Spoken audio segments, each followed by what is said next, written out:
The Jake Asman Show will begin shortly. Thanks to all these great Patreon members who help support the show. Get your super chats ready. Jake will be here in just a moment. If you love the New York Jets, this is the place to be.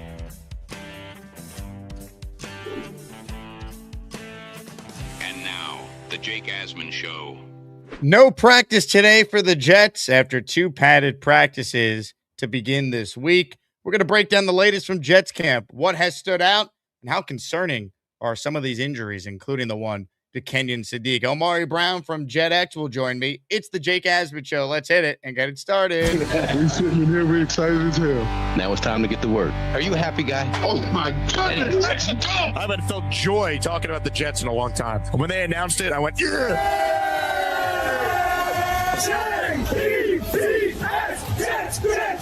Let's go! A new chapter for the Jets has started. Aaron Glenn and Darren Muji are tasked with shaping the future of this franchise. Will they be the ones to finally get it right?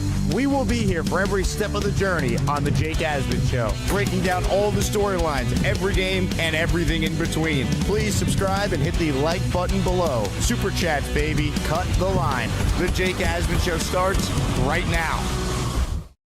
Here we go, Jet fans. Welcome in, everybody. It is indeed the Jake Asman Show presented by PrizePicks. Big shout out to everyone who's been watching all our content. A couple of these shorts we posted really exploded viewership-wise, so you guys are the best. Thanks to everyone out there who supports the show day in, day out. Reminder, while you watch on YouTube, you also can listen, if you prefer that method, on either Apple Podcasts or Spotify. Just search Jake Asman Show, type in the name, and you'll see the full show that you watch on YouTube every day at 10 a.m. and 4 p.m. Eastern.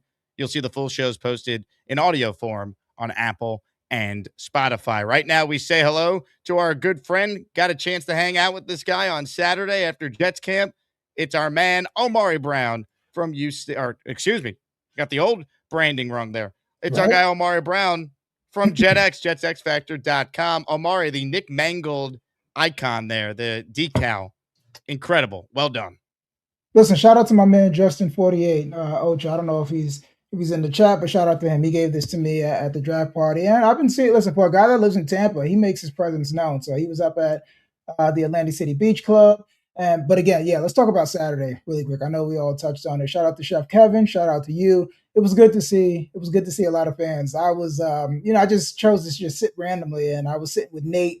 I was sitting with Loopy and Charles Gorman. I got to meet Charles Gorman, and I also got to meet Miss Connie. So it was amazing. So I've always been a huge fan of Miss Connie. I'm glad that I got to meet her in person.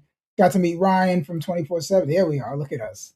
Yeah, got to meet everybody. Jumped on the Boy Green show. I'm going to be on his show next week. So no, it was a good time, and it's good too because when you're on social media a lot, there's a lot of negativity around there, and I think that. It's tough to be a fan of a team that hasn't made the playoffs in 15 years. So when you get around good people, I think that makes it all worth it. So thanks again, Jake, and shout out to you, man. Amen to that. It just continues to blow my mind how incredible the Jet fan base is, despite getting next to nothing from the team we all love. But hopefully that changes because this fan base is certainly deserving of a hell of a season. And we're not even asking for playoffs or the Super Bowl.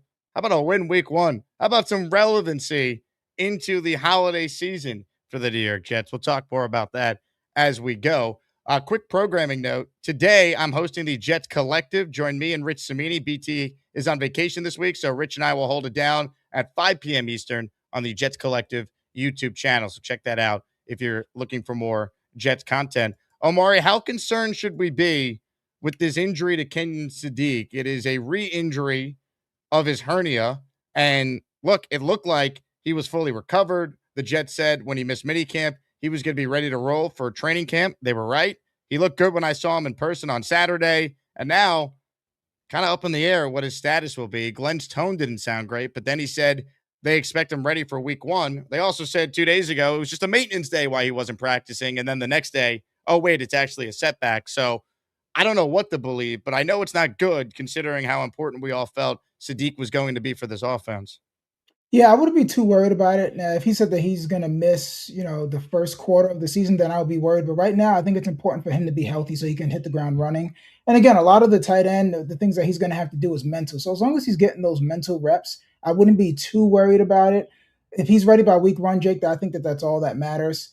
And I wouldn't be too worried about it. And again, it's a hernia injury, right in that groin area. So a lot of explosive movements, anything can agitate that. So maybe he felt something on the maintenance day, and then 2 days later, you're always more sore a couple of days after. So maybe there's something, some soreness around where the incision was. Maybe they're just slow playing it just because everyone is ramping up. So whose injury I am worried about, honestly, Jake, and I'll be honest, T'Vondre Sweat, Agreed. because this is a big conditioning and ramping up period, especially for those big guys, right? So what is Sweat listed at 350? So that's probably being generous, right? I saw every time Rich Samini speaks about T'Vondre Sweat, his eyes always get big. So I He know adds another 10 T'Vondre Sweat. pounds. Yeah, he every always time. I love it. Every time we talk about T'Vondre Sweat, he's going to be 420 pounds by the time we get to Chicago. But I am actually worried about that. Big men that size moving, hamstring, and now he's not ready. He's not able to ramp up. I'm not sure, the amount of what he's moving on the side, but that actually does worry me more than Kenyon Sadiq. So what do you think about that to T'Vondre Sweat injury? I agree with you. And look, they need him for week one because so much of what the Jets want to do this year is stop the run and put themselves in a spot where they could rush the passer with David Bailey, Will McDonald. And also, we know Aaron Glenn is not afraid to call different blitzes and try and get home that way. So the Jets want to be in scenarios where the team they're playing has to pass the ball. And last year, they couldn't stop the run. They had no semblance of any defense. They couldn't stop any type of play. It didn't matter. But their offseason moves were built around adding guys that are really good against the run. I mean, Onyemata, really good against the run. Bringing back Harrison Phillips, really good against the run. Going out there and trading for T'Vondre Sweat, really good against the run. Osai could play a little bit as a rusher. He's got good gap integrity. He's good at playing the run. Like, these were their moves for trying to beef up this defense. Demario Davis is excellent at that as a linebacker. If they don't have Sweat, that to me is a big blow because he was supposed to be a guy that could help really raise the floor of this defense. So they still have some depth there, but you don't want to be going into the year not having the full deck, available to you, because then other guys are going to get hurt. And then that's how you get really thin at a position. So it's early. They say he'll be ready, but man, you'd like to get T'Vondre Sweat back out there with a couple weeks still to go in the preseason so he could be fully ramped up, get his conditioning right for week one in Tennessee. Yeah, because with Sweat, it's about how much can he play. If you can only have T'Vondre Sweat on the field for 40% of the snaps, then you're really taking away from what you were hoping that you brought him in here to do, and that's anchor the defense against the run. But the good thing about it is that now Darryl Jackson Jr., who we thought was basically going to be a red shirt, he's getting some snaps. So maybe if T'Vondre Sweat comes back and he has to be in a more reserve role, I think these are going to be valuable reps for Darryl Jackson Jr. And now he's having a chance to really open some eyes because he's a mountain of a man as well too, and he has some positional versatility. He's played all the way from the 0, which is head up over the nose, all the way out to the 4-eye, which is in between the guard and the tackle. So I think that that's a good. It's good to see some of those mid-round picks get to shine in a situation that they probably wouldn't. So hopefully Sweat is back, but even next week, T'Vondre Sweat is going to be able to get a lot of reps in those joint practices and hopefully against the Tampa Bay Bucks. Comments, questions, super chats will cut the line. Today's raffle prize is a Jets jersey of your choosing. David Bailey, Omar Cooper Jr., Kenyon, my hernia is tweaked, Sadiq, all up for grabs. If you prefer a Jets Legends jersey, we have that available for you as well. But David Bailey looks good, and I know a lot of Jet fans are excited about him. Omari, give me your thoughts on some of the positive reports we've seen and have, of course, I was able to witness in person from David Bailey doing his thing so far after being drafted number 2. There's nothing better than your high draft pick basically showing you everything that all the scouts and enthusiasts talk about. So the first step, the quickness, the speed rush. And what I absolutely love is that he's going against one of the best right tackles in the NFL in Armand Membou. And it just feels good to have two of those guys on the same team in the trenches. So everything that I've heard from David Bailey, nothing surprises me. And one thing I want to touch on too, everyone keeps talking about David Bailey isn't good against the run. I think David Bailey is more of a complete player than people want to give him credit for. Texas Tech really didn't ask him to set the edge. And let's be real, guys. These edge rushers, they aren't getting paid $100 million to set the edge. They're getting paid to be disruptors. And it seems like from every account, that's what David Bailey's doing. So, I know that he had 3 sacks. We'll call it 3 sacks in a non-padded practice. But again, when they did one-on-ones, he's winning some, he's losing some. So I think all 4 of those guys, I'm talking about Olu, Membou, Bailey, Will McDonald, all those guys are going to make them better. And, you want to hear on a Monday that the tackles are winning. And then you want to hear on a Tuesday that the edges are winning. Most good teams, when they have strong positional groups like that, they go back and forth. And that's why you can't get too high about Geno going 11 for 11 on Saturday, and you can't get too low about the padded practice and the defense winning. That's what you truly want to see. But I mean, David Bailey is, as advertised, one of the best first steps in the entire draft, and he's a speed disruptor. That's exactly what he is, and that's exactly what I expect David Bailey to be from day one. And him getting to go up against Membou and Olu Fashanu in practice every day is a great thing. So David Bailey should not dominate every day because the Jets have 2 really good tackles, including Armand Membou, who, based on everything we have heard so far, and we saw it in person last year, just watching him with the Jets, this guy is special. Like, it would not surprise me if by the end of the year, we're talking about Armand Membou as just like the best pure football player on this team. It wouldn't shock me one bit. It wouldn't shock me if he's a team MVP. And honestly, Jake, it wouldn't shock me if he is getting all pro votes as well, too. What he was able to do in his age 21 season was just phenomenal. And I know that some people had, they had ideas about getting Tyler Warren or getting another weapon, but I think that you legit have a stalwart at right tackle for the next decade. And again, I know Olu has some stuff to prove and people are out on Olu, but I think that there's no questions about Armand Membou. He's nasty, he's physical, he's technical, he's smart. I saw Joe Blewett on Nick Shine's show just breaking down the communication between he and Tippmann. I think that right side of the line is something that fans can and should feel good about for the foreseeable future. So Brandon Thorne, who, if you're on Twitter, you probably have seen his tweets before. He is known to be like an offensive line guru, like really good at evaluating offensive line play. That's his niche. He does rankings every year, and he put Armand Membou 28th overall. And you compare that to where all the other players rank in his tackle rankings. That's the 4th best right tackle in the NFL. So he already has him as the 4th best right tackle. I want to confirm if he's just ranking O-line and D-line or he's doing the whole league. But among right tackles, he's right tackle 4.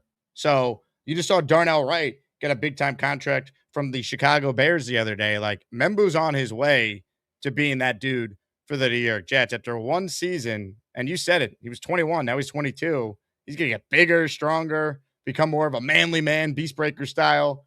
The sky is the limit for Armand Membou with this team. Just let's hope he gets blessed with great health, because that is the only thing I think that could derail him from being a 10-plus year Pro Bowl to all-pro level starter for this team. Yeah, I think you look at Armand Membou, and that's what a $100 million tackle looks like. That's exactly what a $100 million offensive tackle looks like. And I'm glad you brought this up, Jay. Great segue. You must do this often. Olu Fashanu. He changed his body. He's more physical. It looks like he's added stuff. I don't know. Has anybody asked him how much weight he's put on? But you can physically see from the pictures in his lower half, he's thicker. We did talk about, Omari, that last year he was rehabbing for a lot of the offseason because he got hurt at the end of that rookie season with the Jets when he got a chance to play at the end.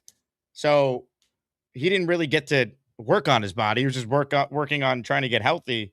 Now he's had a full offseason where he's healthy and he's just working on getting bigger and stronger. Mission accomplished. He looked great when I saw him in person Saturday.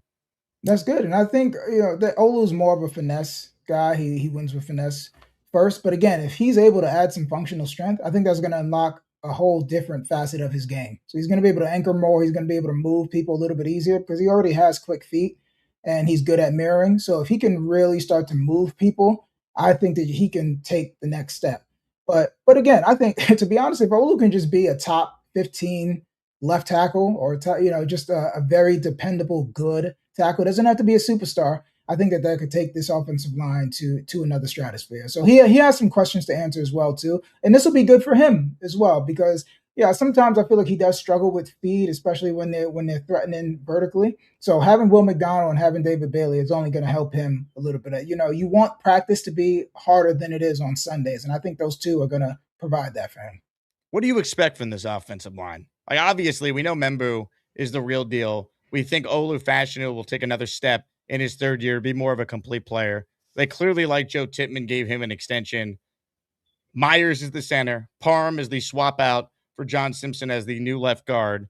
What do you expect from this unit? And let's assume they're healthy. Last year they had incredible health. I don't know if you can expect that once again, but let's say for the sake of the conversation, reasonably speaking, they play the vast majority of the games this year. What do you expect from this O-line? Because they're the biggest key to Geno Smith being the quarterback he was in Seattle for Jet fans who want to believe.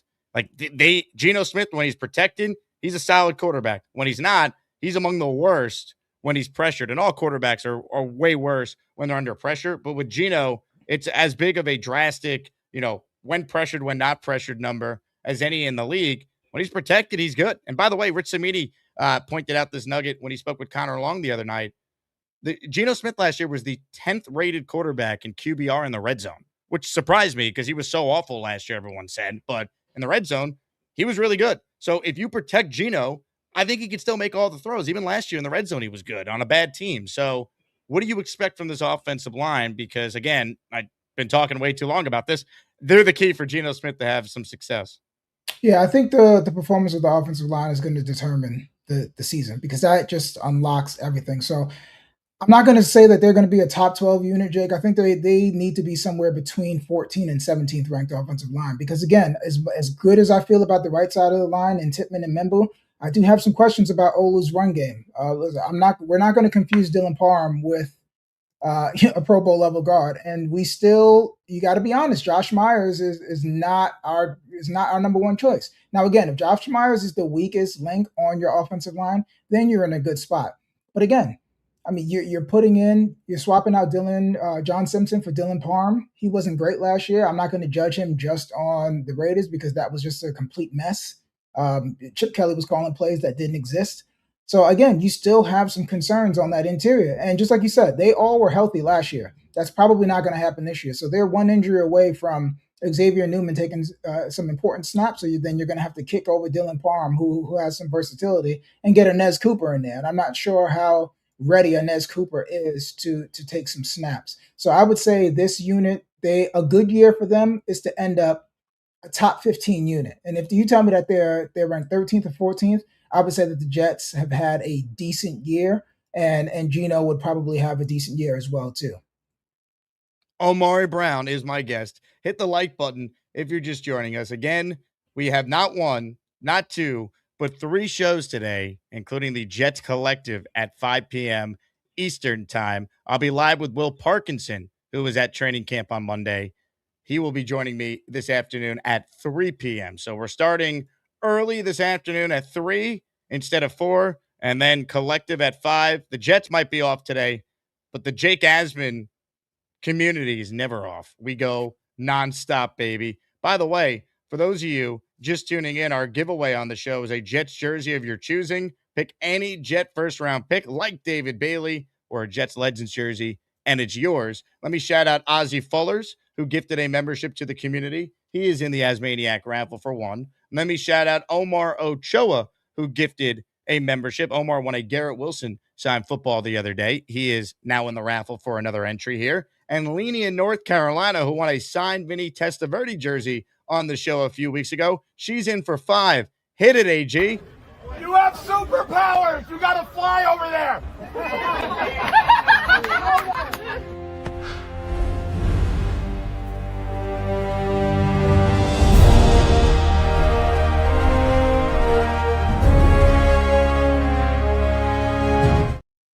Yeah, baby.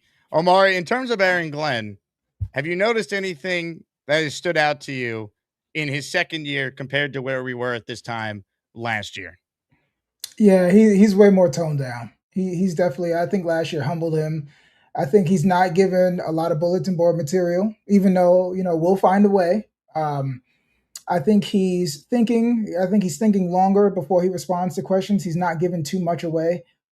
He understands the message that he wants to send to his team, and I think he knows. I think he knows that he has a lot to prove. So I like. Listen, it's a measured approach, and again, it's training camp. Everyone's in the best shape of their life.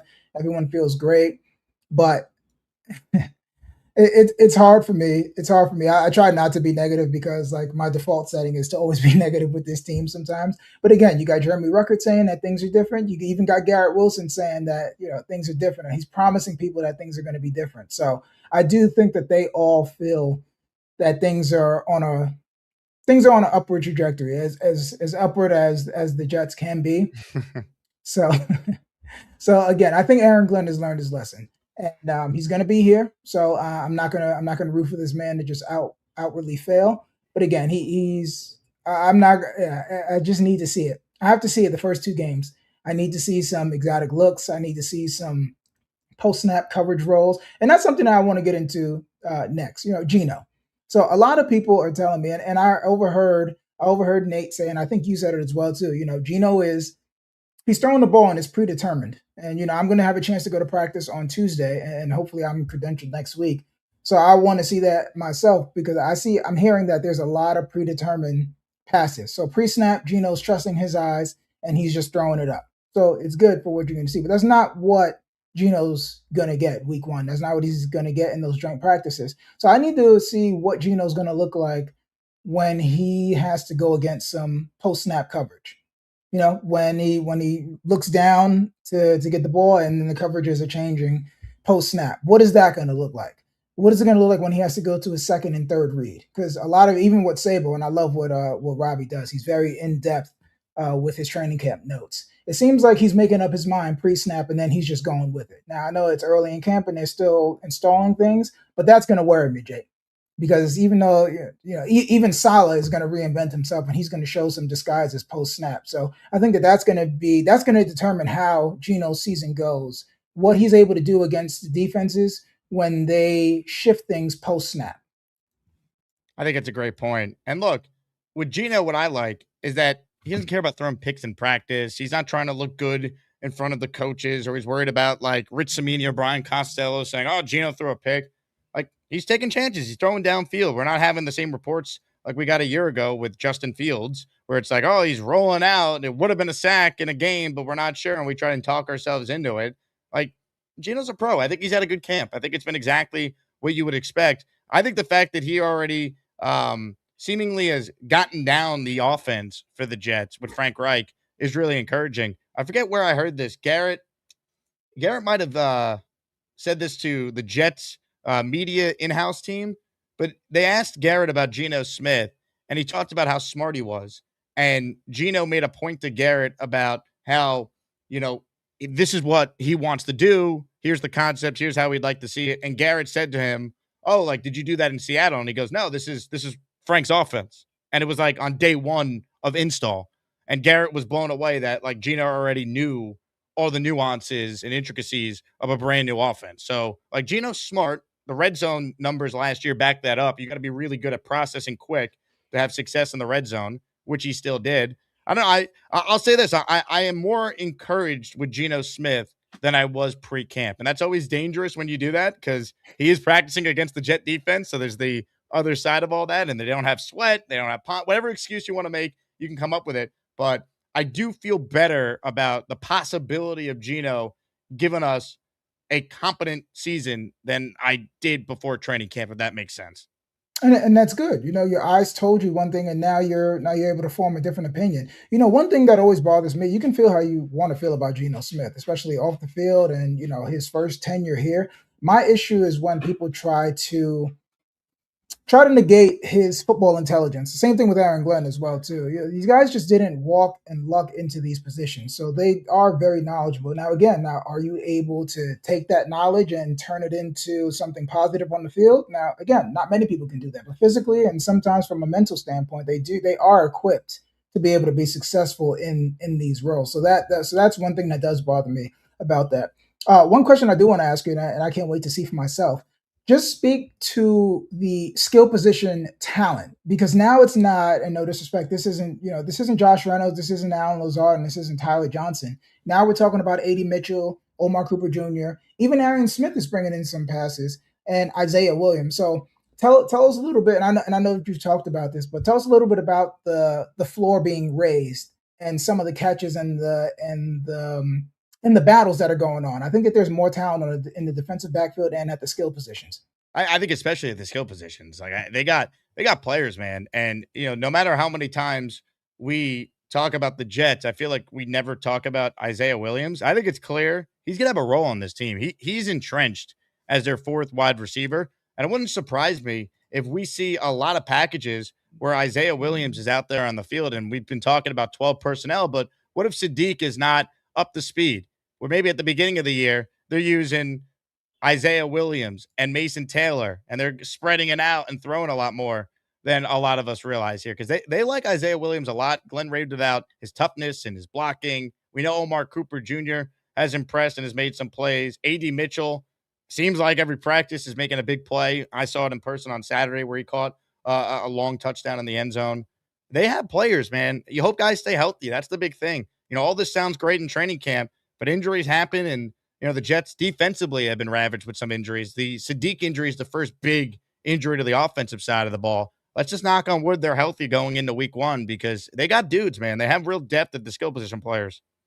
What I really love is that Frank has a lot of weapons at his disposal. I mean, you could do 22 personnel, which is two running backs, 2 tight ends. You could even do some 23 personnel if you really want to get heavy in the red zone, which is 2 running backs and 3 tight ends for people following in the chat. And you could, just like you said, Jake, some 10 personnel, which is no tight ends. And then you have Omar Cooper, Garrett Wilson, A.D. Mitchell, and Isaiah Williams out there. You're putting guys in motion.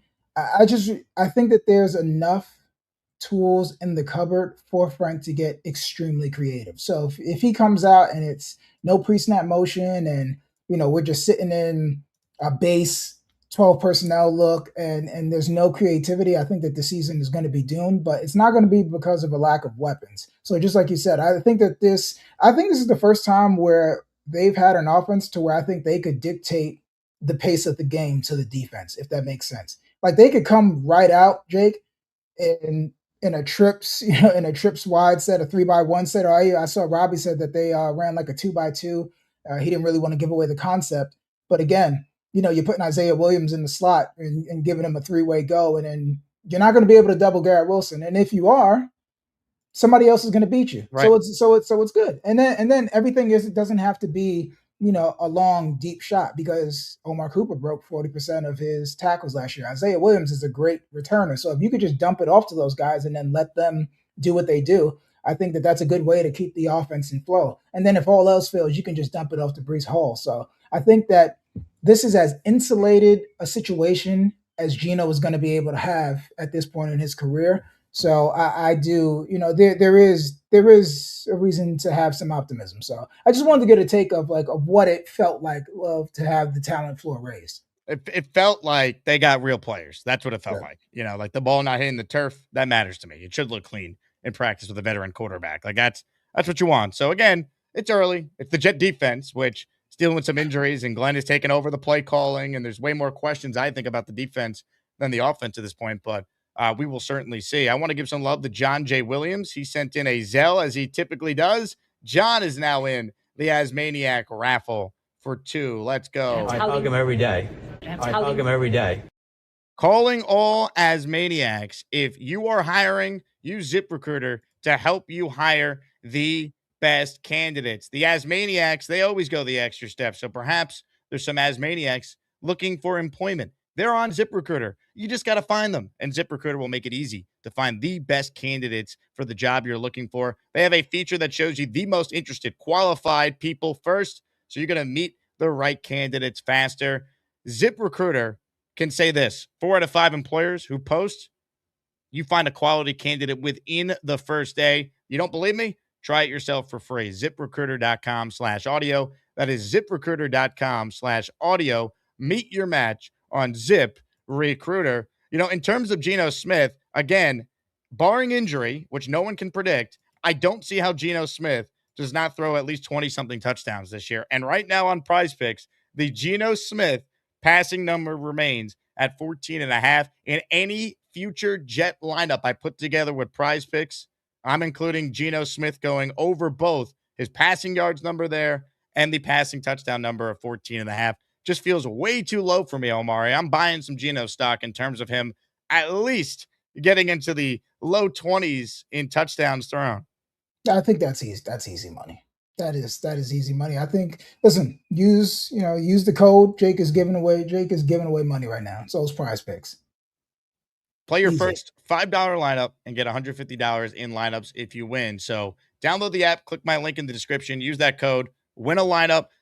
Pick George Lombard Jr. to have a hit tonight, and you're gonna win some money. Then take that money and put it on Geno Smith to throw more than 14.5 passing touchdowns. Let's go, Yanks. Great moment for the Lombards last night, Omari. There you go. It was a lum bomb. Did you see that? Did you see that his younger brother, Homer, too, in his second game? So both in their second at-bats. I'm going to send you this thing, both on breaking balls. It was a great night for the Lombard family.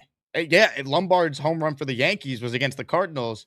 Lombard's brother's home run was against the Cardinals minor league affiliate. It's unreal. And for the Yankee fans in the chat, we almost forgot what good shortstop play looks like. That was he looks the part, man. He looks the part. He's one of those second generation, kids whose dad played in the league, and you can just tell he's a pro.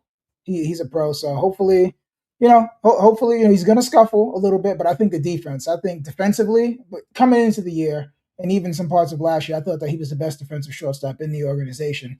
And listen, if he continues to hit, he's going to look like you can mark one for the fans again, man, because, you, myself, a lot of people were clamoring for George Lombard because I just don't understand how a team with championship aspirations continued to run Anthony Volpe out there. And, shout out to Anthony Volpe, local kid, and we were all rooting for him. But I think they held on way too long.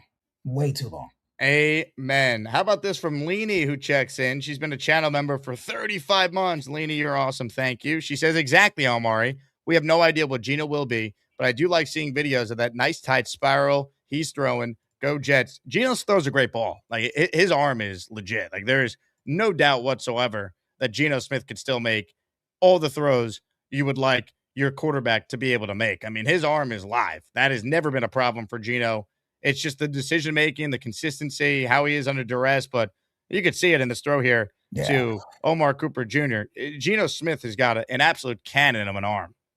Yeah, and even the ball placement on some of those, Jake, like that's a good ball. He and A.D. Mitchell have a strong rapport coming. Like some of those balls to A.D. Mitchell, it's only where he can get it. A Garrett Wilson touchdown, I think he threw it before Garrett was out of his break. So again, it's all about giving him time. He's going to be able to throw that. When he gets flustered, when he has to go to a second and third read and post snap, that's when we're going to have to worry. But if he sees something and identifies it early, he's slinging it, and it's going to be there on time, and the spiral is going to be pretty. Yeah. He throws a nice ball, man. He really does. Yeah, I mean, with zip too. It's right on. Yeah, look at that. It's right on there. Tight spiral you see on the throw there to A.D. Mitchell. So we like seeing this, Jet fans. Better than the alternative, and definitely better than some of the reports we were getting about Justin Fields at this time a year ago. Doc Jet fan checks in. What's up, Doc? He says Darnell Jackson was considered a top 75 player after 2024. Jets took him with the 103rd pick, yet he flies under the radar. Any update on his training camp so far? He's gotten a lot of reps, and apparently he's looked good. This was Rich Cimini on our Jets Collective podcast last week talking about what he has seen from Darrell Jackson Jr. Guy we haven't even talked about today, Darrell Jackson Jr. Remember him, the 4th-round pick? Yes. I think he'll be in the rotation on the defensive line. When they first drafted him, I thought to myself, this guy's going to be inactive every week. Well, I don't think so. I think he's got a really good chance to be in what looks to be a pretty deep defensive line rotation. Is it just because some guys are banged up now and you think he's going to have to play, or he's flashing and you think he's going to earn it? No, I think he's going to get an opportunity. Nice. He was out there today. He is a big guy, and I'm not saying he's going to play ahead of Harrison Phillips or David Onyemata or Briggs, but he'll be out there. I think it's some sort of rotational piece. I like it. Maybe another Muji under the radar find if they hit on him. Yeah, I mean, for a fourth round pick, the talent is definitely there. So Doc is right. I thought if Jackson would have came out after his 2024 season, he probably would have been in the third round in the top 100. But again, to get him that size, he's 6'5", he's 320. He's going to be able to collapse the pocket. And the one thing that all quarterbacks hate is pressure right up the middle. So if you can get him in there in some favorable matchups one-on-one, he's going to collapse the pocket, and then he's going to be able to get his hands up because I believe he has an 84-inch wingspan. I've already moved on to the 27 class, but he has a ridiculous wingspan. I saw him at the combine, Jake. He is a mountain of a man. And so he's going to be able to disrupt a lot of that. The biggest thing with Darryl Jackson Jr. is for big guys like that too. The same thing that Deion Walker for the Bills had last year coming out of Kentucky. They play a little high. So it's always going to be pad level with him.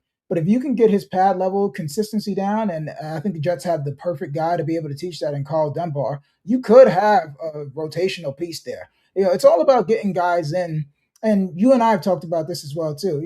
If you want him to be a professional run stopper and to be elite at that, there's no better person to learn from than David Onyemata, who was top 10 against the run, and also Harrison Phillips. So again, players need to be developed. So you draft a fourth round pick, you have a veteran that he can learn behind. David Onyemata can mentor him. He can show, you can work him in this year, and then next year he can step into that role. And that's what good organizations do. Patty checking in. I don't know where Patty's in Ireland. Patty, I want to put you in the raffle for 2. We will ship to Ireland should you win a Jets jersey on the show today.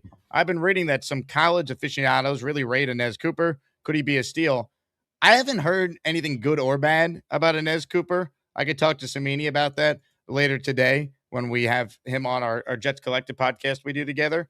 I would say this for Inez Cooper. He's going to play a lot in the preseason. So how he looks in the preseason will determine whether or not he could have some sort of role on the team this year. I don't think he's going to start unless there's injuries. But again, the Jets were remarkably healthy once we got to the regular season with their same 5 guys playing every game. At some point, someone's going to go down. That's just football. And hopefully Inez Cooper will get an opportunity and look pretty good. Yeah, Inez Cooper rated out really well, especially in passing. I think he didn't give up. I think he gave up 1 sack in over 500 attempts. It was something. It was something crazy. So Miami had a good offensive line going this year. Both of their tackles were drafted, Francis Marinoa and Markel Bell. So he was a part of a great unit. He's a big guy. I think he's 6'6", Jake, 332. So he's a bigger guy, and you would think that he's going to be more of a run blocker, but his passing skills are already up to par. And he's physical. That's what you want too. And he was one of those guys running around hyping up the crowd too. So he has that type of energy. And who was it? Was it Membou that said that he talks trash, but he can't repeat what he said? Yeah. Or something like that, or they might get fined. So look, I always say I like my interior O-line nasty. I want them from the middle of the country. I want them nasty.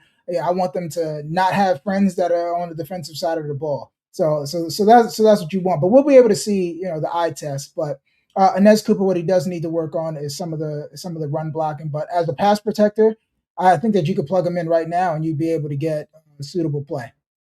CL Smooth is now a channel member, which means he's in the raffle for a Jets jersey like David Bailey for 1 entry. Raffle on Sunday. For those just tuning in, we have 3 signed helmets by Jet Hall of Famers up for grabs. Namath, Klecko, Martin, plus a Jets Legends jersey. All options for all the great Jet fans and the Asmaniacs who tune into the show each and every day. We're targeting this Sunday for our next weekly Asmaniac raffle. Dan the Jet fan, been a channel member for 35 months, says, any solo goers want to sit next to me, next to the Jets tunnel in Nashville before I list my ticket. Second seat, 7 rows back, only asking for $125 for the ticket. That is a great deal. If you look at the secondary market, that ticket is going for way more. So, Dan, here's what I'll do. If anyone reaches out to me, I'll connect you guys. You're still in my Discord, Dan. Shoot me a message. I need your email, and I'll make the connection if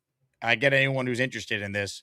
But this is a steal. Sit next to Dan the Jet fan for only $125 in Nashville week 1. Speaking of Nashville week 1, I mentioned this yesterday. I'm going to plug it a bunch over the next couple of weeks. For those of you who are headed to Nashville and you have not bought tailgate tickets to join us at our tailgate event on game day, September 13th at 8 a.m., if you go now to Game Day Flight Crew, at checkout, use the promo code Jake10. I'll save you $10 on your tailgate tickets. They're normally $85. you'll get it for $75. Includes drinks, food, tailgate games. We're going to have a live DJ, waterfront location right next to the stadium. All the info for Jet fans going to Nashville. Again, it's GameDayFlightCrew.com. It's linked in the description for every video. So click the link and you can lock in your tailgate tickets. Comments, questions, super chats. They always cut the line. We're talking all things training camp with Omari Brown. Leon says, Glenn said Sweat, Osai, and Pons already have locked in roles. That was a little nugget that I think kind of flew under the radar. We know Sweat's going to start. We know Osai probably starting in the base package. But Pons already having a locked-in role, starting nickel week 1. That's what I see it. Yeah. A lot of fans were kind of thrown off with that, and I'm going to ask you this as well, Jake. Does that bother you that those guys have locked-in roles already, or are you of the ilk that every position, even quarterback, should be an open competition? So I'm curious to hear your thoughts, because that doesn't bother me at all. I am not surprised, and I'm not really bothered by it because this is kind of what I expect. Let's not forget they had, OTAs, they had mini camp.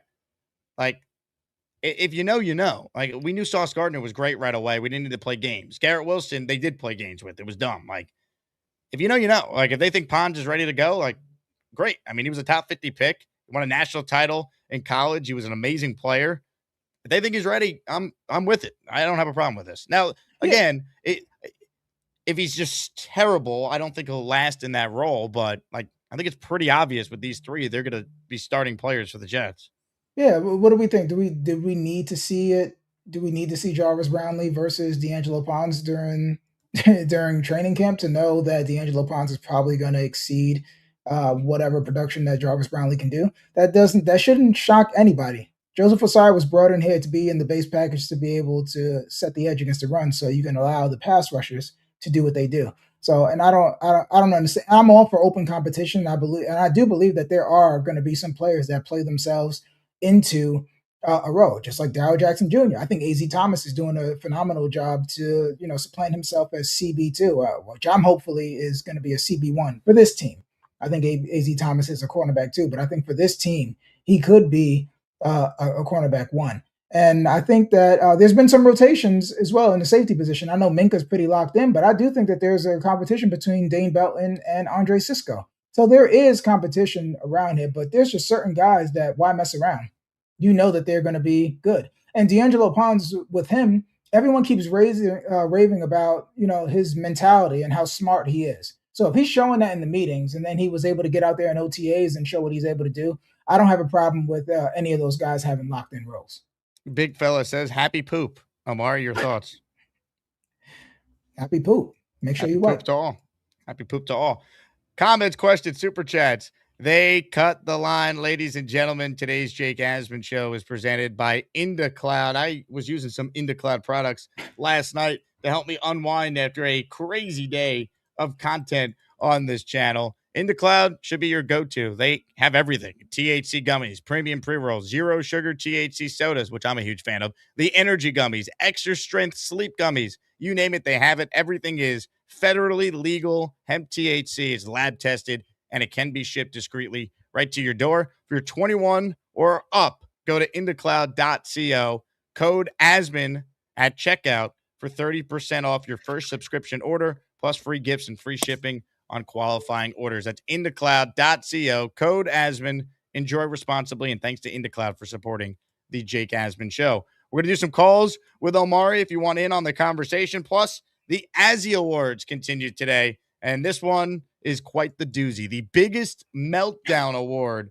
is up for grabs. The nominees are Bobby Midnight for his infamous bones-jumping tirade against Gary 3D Boxing, Black Gypsy exploding on Gary over Votegate during Asmaniac Madness, Sean calling me and the Asmaniacs a clown show, and, I mean, the committee had a tough job to try and find a beast meltdown worthy of the biggest meltdown. I mean, it really should be all of them. But the Beastbreaker Barney Blanket saga was the nominee for the biggest meltdown. So, Omari, I have a clip from each of these to try and educate the Asmaniac audience on the nominees and give people a refresher in case they've been away and they forgot. Which one of these intrigues you the most? Should I play first for the Asmaniacs?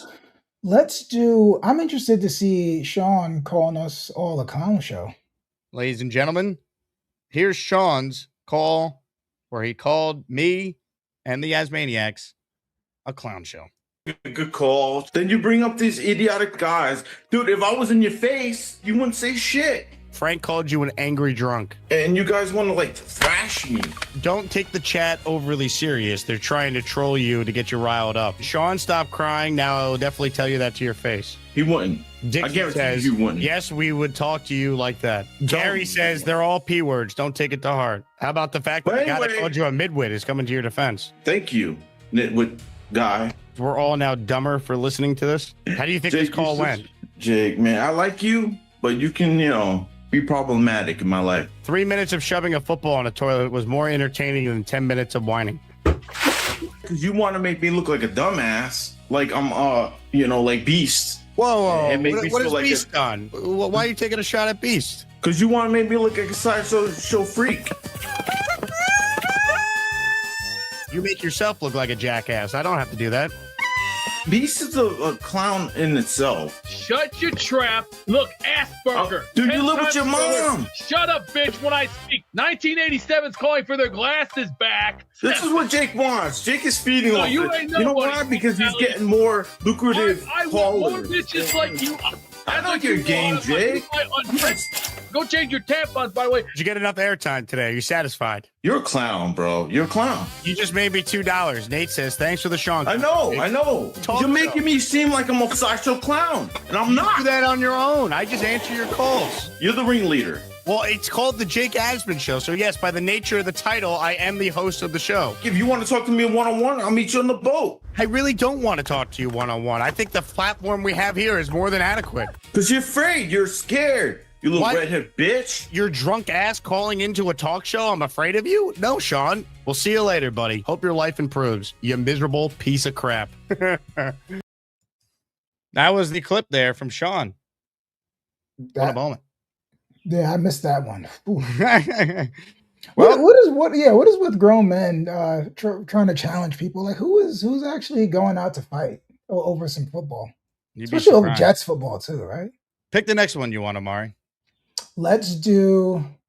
I'm always, let's do Bobby. This is a classic, and this one ended up turning into a hit song. Here's Bobby Midnight's Meltdown that got him nominated for the biggest meltdown award in the Azzy Awards.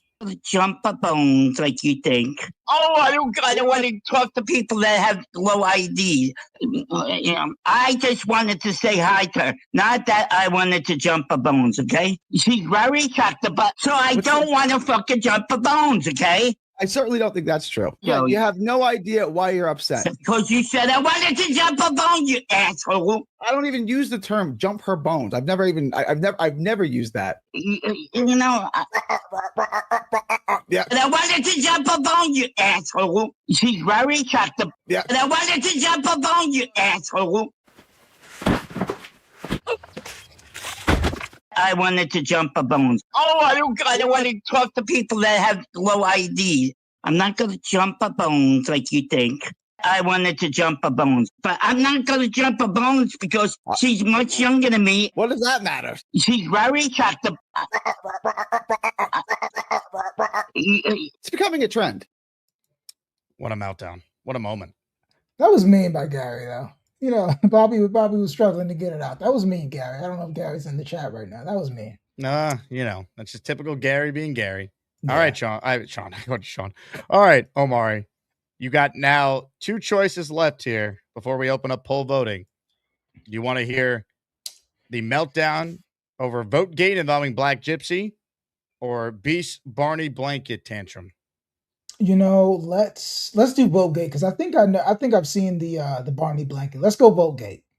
VoteGate is up next. We take you back to Asmaniac Madness when things were getting a little wild. voted for you twice, so you should be disqualified. You are a scumbag. Let me know when you're done crying. Give me your bullshit. Let's hear it. I voted for you twice. All right. Go quit. All right, I'm done. I'll quit. It just shows who you are. You're a cheater and a scumbag, bro. You took something that was fun and playful and cheated. You were so scared of Amanda, a girl that you talked shit about that's lesser than you for some reason in your mind. You had to cheat to beat her. Let me know when you're done. I never said I was better than her, right? So you're just a liar in general. I never said I was better. I'm a liar. The cheater is calling me a liar. Sit on your hands, mute yourself if you have to. I let you go. Stop acting like a female. A female that you have to cheat to beat. Stop talking. Sit on your hands and mute yourself. Act like a grown man. Don't act like a female. You're very effeminate. I cannot wait to see you in person, bro. I will literally take the charge and sit in the jail for how long as I take just to clean your clock. You deserve to get punched in the face. You told us you're a scumbag. You told us you didn't pay your taxes. You told us you cheated. And now that we're telling you your character is a shit character, you're trying to tell me that I'm the bad guy for pointing out that you're a piece of shit? You're such a loser, dog. Who cheats in the Asmaniac tournament? Yay, cheaters. So cheaters. You don't have any morals. Gary, you use religion to back up bullshit statements. This is like the funniest thing ever. This is like the biggest crybaby woman I'd ever seen. He can't stop. I guess I'm a crybaby. I'll be a crybaby. Because Gary is a scumbag, we have to make new like rules an next year. irate child in the this is like an irate 2-year-old in the toy section of the store crying because mommy won't buy him a toy. As an Asmaniac, you're entertaining, but you're an entertaining scumbag. I created like 3 accounts today. I already had 4, so I was like 7. Appreciate y'all, really. Talk about fireworks on a Saturday afternoon show. What? Are both Gary and Gypsy out of the tournament? That would be horrible.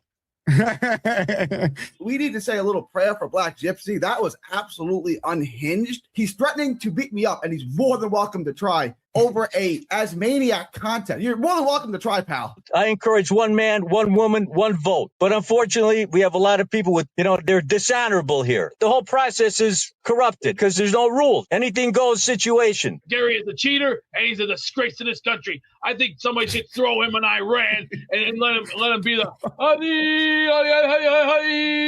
yeah, that's right. You degrade women. You've degraded people with autism that have problems. Oh, we're fat and we're stealing your tax dollars. You go, woo! I swear to God, if you and I ever get in the ring, I will kick your ass all over the place. Look at this. He's actually more rational than Black Gypsy was. Black Gypsy needs your prayers, guys. Shame.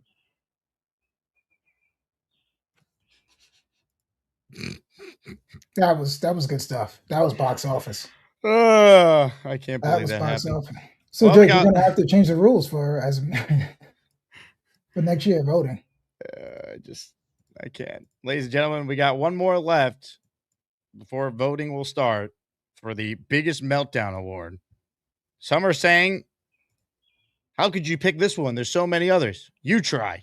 You could have nominated all the beast meltdowns over the last calendar year.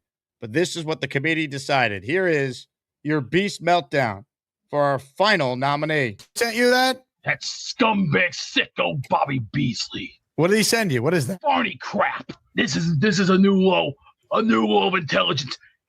That's it. Maybe it's comfortable though. Maybe you need an extra blanket. This is why I draw the fucking line in the sand. Over a blanket?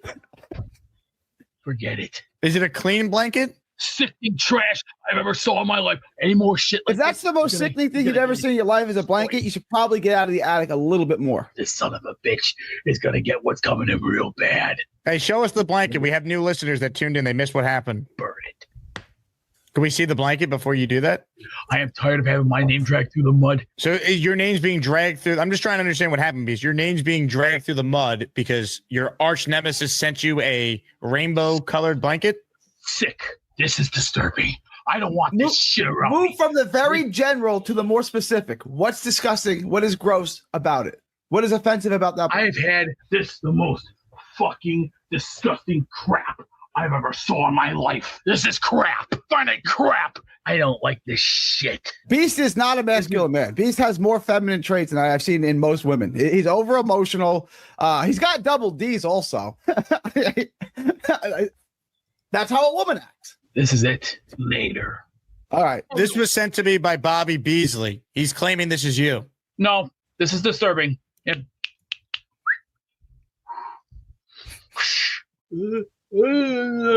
Screw you, man. Ladies and gentlemen, your nominees for the biggest meltdown Azzy Award. Now it's time to vote. Voting for the Azzies is underway. Cast your vote for the best. It's time for the Azzy Awards. It's time for the Azzy Awards. Cast your vote for the best. It's time for the Azzy Awards. Omari, you do have a vote in this. I don't. But who would you vote for? Who will you vote for after seeing each of the nominees? I'm going to go with Sean. I mean, he attacked the community. He attacked the leader and you, called us all clowns. You got to go with Sean. He was ready to challenge you, Jake. He was. Yeah, I mean, Jake got backup, man. Yeah, don't come at my guy like that. I got your back, Jake. I think that was light for Beast. That was light. I feel like some of Beast, you know what was one of Beast's, some of his best work was the kidney stones. The Boy Green kidney stones. That was, I almost lost it. That was a good one. Watching your face during that replay is so good. Yeah, I think Sean here. Sean wanted physicality. He got so upset that he wanted physicality. So my vote is going to be Sean. And we got to talk about Gary calling everyone. Well, first of all, Gary does great work too because he's a part of, I think, all of these. And everyone is a female to him. Why does he think that everybody has female traits just because they get a little animated? Gary being Gary. Okay. Gary, you got to call in on a Wednesday, man. I want to talk about that. Yeah, I'm going to go with Sean with this one because he was like threatening you. I was like, you got to relax, brother. It's going with Sean. Ladies and gentlemen, your votes determine who wins the Azzy. So make sure you vote in the poll that is officially live. K-Brock, I received your Zelle. You are in the raffle now for 2. Let's go. Just don't let go of the rope. Also received this from Gunjo, who says this show's the best. Thanks, Jake. Gunjo, I appreciate the kind words. You're in the raffle for 2. Are you a happy guy? Oh my goodness, let's go. How about this from Big Fella, who says happy birthday to Mikey Midnight. Mikey, happy birthday to the great Mikey Midnight. Today is his birthday. So happy birthday to Mikey. Everyone wish Mikey a happy birthday in the chat. Tropical Vibes Company has just entered the Asmaniac raffle by gifting the best listeners in sports 5 memberships. Yeah, here we come, baby. Here we come. Here come the Jets, baby.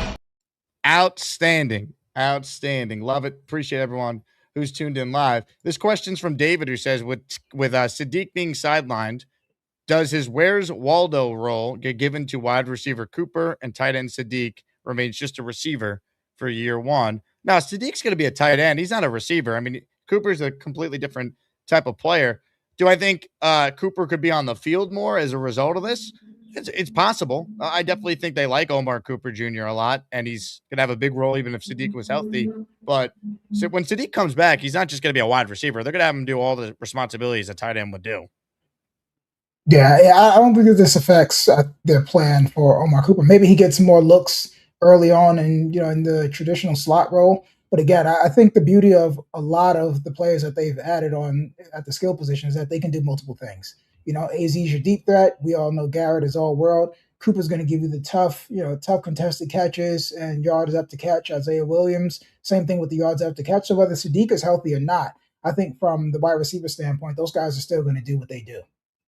I think that's totally fair. If you guys have a question for Omari or myself, write it in. Open phone lines as well. I posted the call-in link. It is pinned right now. However, I will repost it in the live chat because I know when we run the poll, a lot of people forget where the link is. If you close the poll, then the live link appears to call in. It's a StreamYard link. We call it the Gusbuster Umbrella Hotline on the show. First up today is a man who's currently being nominated for an Azzy Award. The Beast is on the line. He starts us off. Tweet. String in the cheese. Beast. Missed. Beast. Here comes the echo. Put your headphones in. Connect it to your computer. Pedro. Why are you getting mad at me? I'm just trying to do a show. You know what I'm doing? Playing football as Team Liverpool on this new thing called Soccer Superstar. How about you put a light on? Good. Ring light. See your face, Beast. up, There we go. up. Get out of there. Swing. That'll take the goal. Goal. Hey, Beast, how concerned should we be about Sadiq's injury? He better, well, I've said hundreds of times, get the ice bath. Put a bath in there. It's only going to, they're sure they're going to be $5,000, but so what? Put it in. I mean, half the guys need this. They need the baths. They need to sit in there. Take an example. Britt Baker was in one of those ice baths this year, courtesy of who? Diamond Dallas Page, and who I just met a couple of years ago. Diamond Dallas Page will tell you, sit in the ice bath. It'll hurt a bit, but it will cure all those pains in the body, like your muscles, like your top shoulders, your back, everything else. It's gonna sting, but we need it. We need the damn things. It's not hard to take $5,000 out, go get the ice bath. Then here's the thing: what you do next? You get the installments put in, the plumbing, which is the pain in the ass part, which means you need to go get pipes. Sure, they're gonna be a couple $100-$200. That's fine. Just put it in. You following all this, Omari? Put it in. Put it in. This is a family show. You can't be talking about putting things in. I'm serious about Calm your freaky down. There needs to be the bath. The baths have to be put in. The pipes have to be put in. Everything else has to be fixed. It's money. We need the money now. Now. It's not hard to take about $5,000 out. Go get a new bath and a few pipes. Not hard. What part of that don't you read? And then you also need those little things too. We need to read H, and then there's C. And then you need the little thing for the shower when you go. Not that hard. All you gotta do is go get another thing called the little shower thing where you go. Because come on, how much are those? Like maybe. Hey, 40, Beast, Nightbot writes in Beast Breaker's bed bugs. I don't give a two-bit monkey's ass of what this clown says. Who cares? Is it true? Who cares? No. He's a fraud. He's a dumb fuck. What do you expect? Have you figured out who Nightbot is yet? He's a reject from the glue factory. I am Nightbot. I am watching you, Stormrocks 877. You will be punished and removed from the chat if you continue your douchebaggery, flappy tits. Now, Beast, I received a list here of the people that are joining the Deadly Dark Alliance to help you take down Nightbot. Is this an accurate list here? That's right. And there's more to come in the coming weeks. Lou B. Now you want to play. Head Boss Queen Amanda, Miss 007, Big Cho, That's right. Brigga, Bonesy, Big Fella, Simply Ravishing Ricky Kent, and Burt Reynolds. Oh, there's more to come. Just give it time. Always remember, when you play with fire, you're gonna get burned. And I'm gonna say it one more time. If you fuck with a falcon, you better learn to fly. Barbarossa wants to join the Nightbots team. And you're dumb. You're as dumb as we all thought. It's like saying you climb obstacles like old people. Fuck, do you know that, Private Pile? Or did anyone ever tell you that? Hey, who is Miss 007? Okay, that's why I named Queen Amanda Miss 007. She's like a. But you have her as Head Boss Queen Amanda. Hey, look, hey. I know how the goods are. I know talent when I see it. It's called big dollars, big bucks, smart brain. So Head Boss Queen Amanda and Miss 007? She's Miss 007. Lou B, Head Boss. Okay, so Lou B is Head Boss. Queen Amanda, Miss 007 is all one person. Right. Mm-hmm. And just like everybody says, you want to play. Also, wouldn't Miss Double and then 007 be redundant? Did you ever watch James Bond when you were a kid? Right, he was just 007. So? It wasn't actually spelled out double. Yeah, he wasn't double 007. Miss 007 knows what she's going to do. See, always remember. No. Miss 007. If the Thunder don't get you, the Lightning will. Big Fella says, Jake, we admitted Mad Max in the Alliance yesterday. He has to go through ropes. See, what does Mad Max have to do to join the Alliance? He's going to have to take his ass whooping like a man. See, when you go through the power plant, you're going to take bumps, bruises, paid, and everything else until So Mad Max has to show up in your attic and take an ass whooping from you first? No. It's called, this here is Global Studio Headquarters. In the arena, we call that the power plant. Where's the arena? Power plant. Oh, don't worry. You're going to see it soon enough. See, there's an old saying. When you come to the power plant, you don't bring your drama queen bullshit to the power plant. You bring your straight A to the power plant. I am Nightbot. I am watching you, Stormrocks 877. You will be punished and removed from the chat if you continue your douchebaggery, Flappy Tits. Oh my goodness. It put you in the hole, Beast. Goodness. I am Nightbot. I am watching you, Stormrocks 877. You will be punished and removed from the chat if you continue your douchebaggery, Flappy Tits. As you can see, Omari, things are getting a little out of control here with this Nightbot war against Beast. Yeah, there's definitely beef. Beast says, I'm going to report this show. You can't report this show, Beast. We have to just take out Nightbot. Well, shout out to Beast. So does he think that the Jets don't have whirlpools or ice baths? He doesn't think that we're in the year 2026. He thinks it's 1926. Is Beast actually going to make it to the game, the Dolphins game, right? So Lou B has secured plane tickets for Beast. Hotel rooms have been secured for Beast. Thunderlips is Beast official chaperone / bodyguard. He'll be assuring that Beast gets transportation from the airport to the hotel, which is right near MetLife. It's all being put together. The question is, will Beast actually get on the plane? That is to be determined. But, okay, Luby, I don't know if Luby's in the chat. Does Luby have a handler to get Beast from his room, from his attic, to O'Hare or Midway? See, that's a great question that I don't have the answer to. Got it. Because I think that's the biggest obstacle. I think once Beast is on it, when he's on the plane, that could be an obstacle as well, too. I think Beast needs a handler from the attic through TSA. Make sure that, he's not bringing anything that doesn't belong on the flight, because we don't want to get him on the no-fly list. But I think Beast needs a handler. You got to get the big guy, a handler from the attic to the airport. It's a great point. There's a lot of questions surrounding this trip. Yeah. There's no doubt about it. So Thunderlips says, it's going to be great. I might get divorced, though. Thunderlips, are you around? Can you call in and please just discuss the logistics of you chaperoning Beast? Because I've heard some things from Lou B, but I haven't heard your perspective of what exactly is going down. I've heard rumblings of a Friday night or Saturday night, day before the Jet Dolphin game, bowling outing for Beast Breaker and company, but I don't know what's true. Somebody said Beast is going to go to the bus stop and wait for the plane. For those interested in meeting Beast and all the Asmaniacs who will be coming to our outing, 45 of the 70 tickets have sold already. It's first come, first serve for the Patreon folks, patreon.com/Jake Asman Show. It's section 146, $150, which is a steal. We will have a tailgate before the game. Info on the tailgate when we get closer. We'll be in L5 as we always are.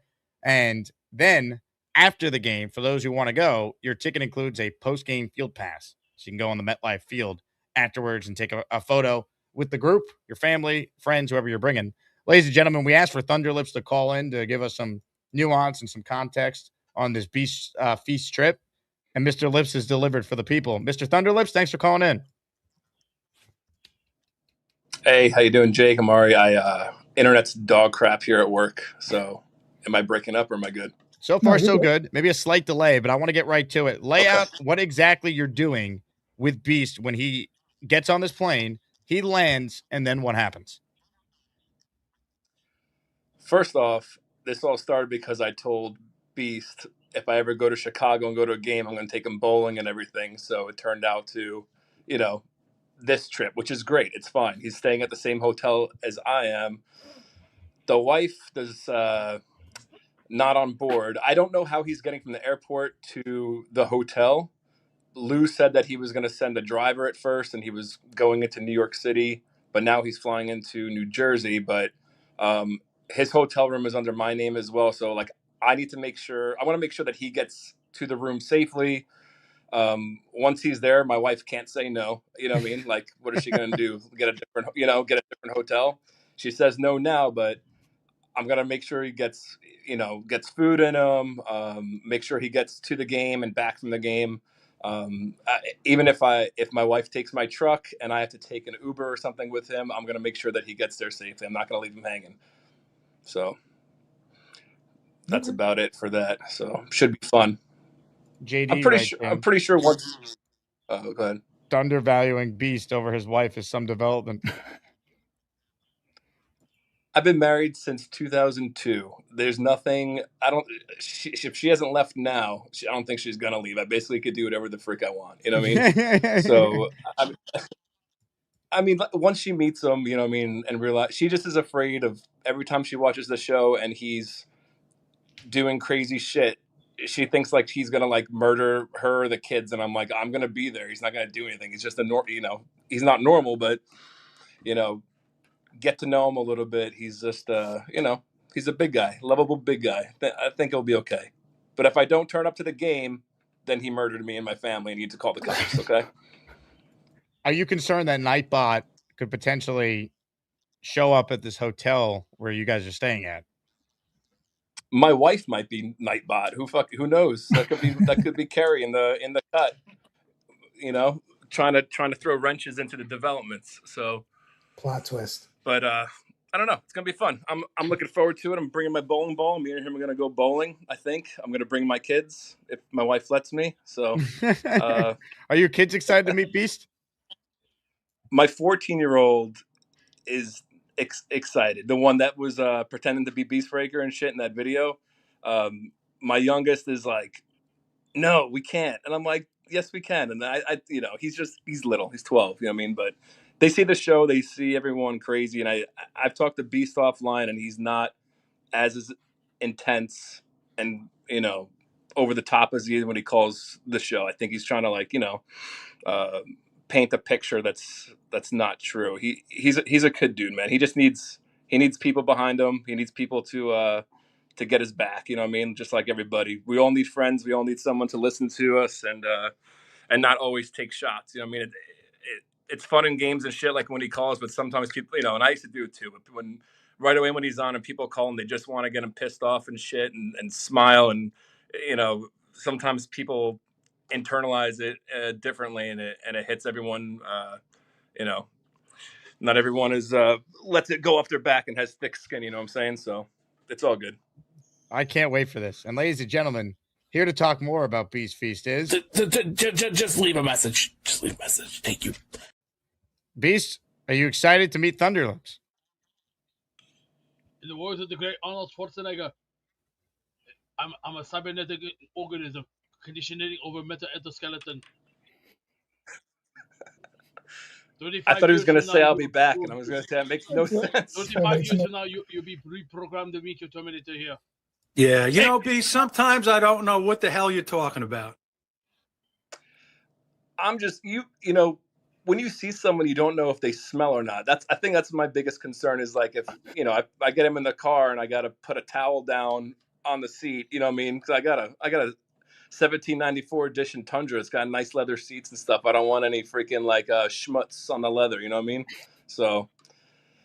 What do you think that hotel room is going to smell like? I was just about to say, that's what I'm worried about. Beast being left to his own devices in the hotel room. He's going to be making grilled cheeses in there and stuff, right? Come in. I couldn't hear you guys. I'm just checking to see if by chance you have any charts. I have 2 charts. Are they red by any chance? Say again? A red chart. Red? Red chart. Red chart. Red chart. That's my cousin Jake. Sorry, he's special. Jake from State Farm. He is. He's Jake from State Farm. Is he? Yeah, I just have these 2 charts. Okay. I'll bring them. Invite her to Beast Feast. Yeah, right. Bro. All right, man. That's awesome, though. Dude, That's I gotta awesome, get back to man. work. Yeah, I've been calling and shit lately. I've got, I didn't want to call and with nothing to say, like I'm gonna get a haircut and I'm gonna get my toe looked at the next day. No one wants to hear that shit. So, when I have interesting stuff to say about the Jets or whatever, I'll call in. So you'll have a good one, man. Ladies and gentlemen, the Later. great Thunderlips checking in. And for those who missed it, this was the epic video that Thunderlips produced with his kids, imitating Beast and Gary during Asmaniac Madness. Beast? Konnichiwa. What are you doing? It looks like you're peeing over there. I'm just changing my shirt, and you jerk-offs better stop saying that I'm peeing in the chat, or I'm out of here. Who do you think you are? I am. Hey, Beast, what are you doing? I'm eating Oreos brought to you by the good people at Nebrisket. And if you don't like it, you get your meal ticket and go to the back of the line. Well, is this extraordinary? Eating Oreos, they're gonna kill you. Is this where my attack money goes to? Only men have the right to vote. Better shut your mouth, jerk off. Because when I come knocking on your door, you better have a broomstick and a bloody nose ready. Because I'm coming at you. Hey, pal, broomstick? Is that a question? Define it. What does it mean? Define it. Define it. Define it. Pal? Pal's my favorite candy. It's a bubble gum. You should go to the store and buy it. If you can find it. I'm gonna take you like garbage on a cold day. If you can't take the heat, go take a walk on the beach. You're about as useful as a screen door on a Volkswagen. Vote for sanity. Vote for Thunderlips. Oh. So That was amazing. So That good. was Thunderlips had amazing. an epic performance. So Asman Madness. So many good videos. That was amazing. His kids are great. Oh That's man, amazing. crazy. Omari, this was a lot of fun. Great insight. Always. I'm excited to read up and listen to your comments after you get a chance to watch practice in person early next week. Game week for the Jets next week. We made it, Let's baby. do it.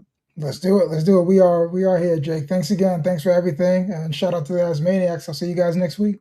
Ladies and gentlemen, Omari Brown. Go subscribe to him.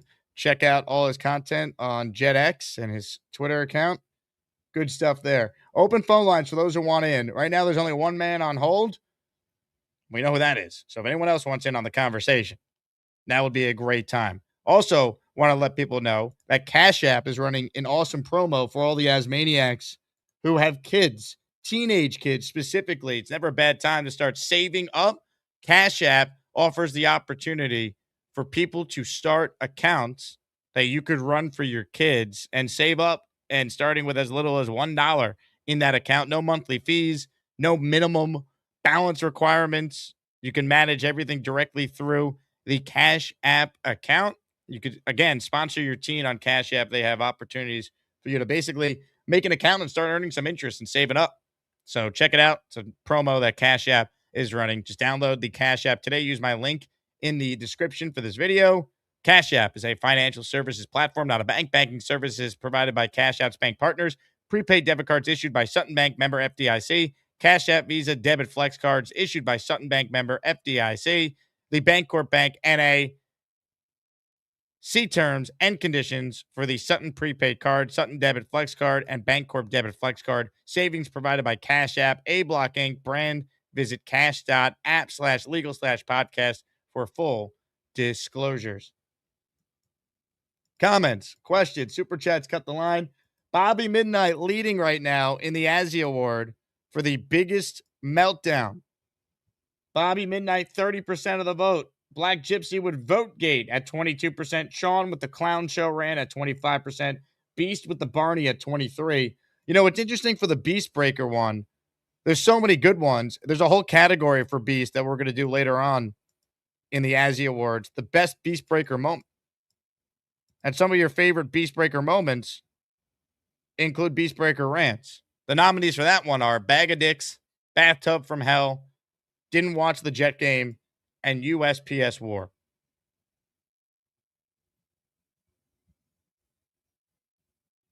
So those are your nominees.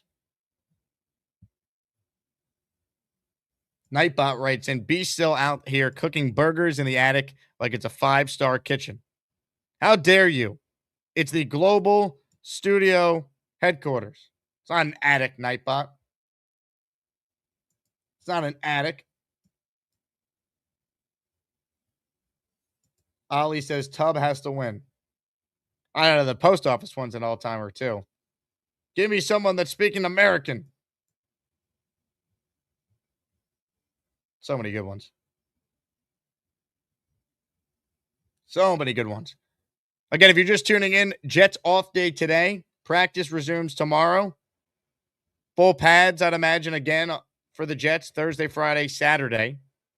if anyone has tickets to Saturday's practice, I'd love to go.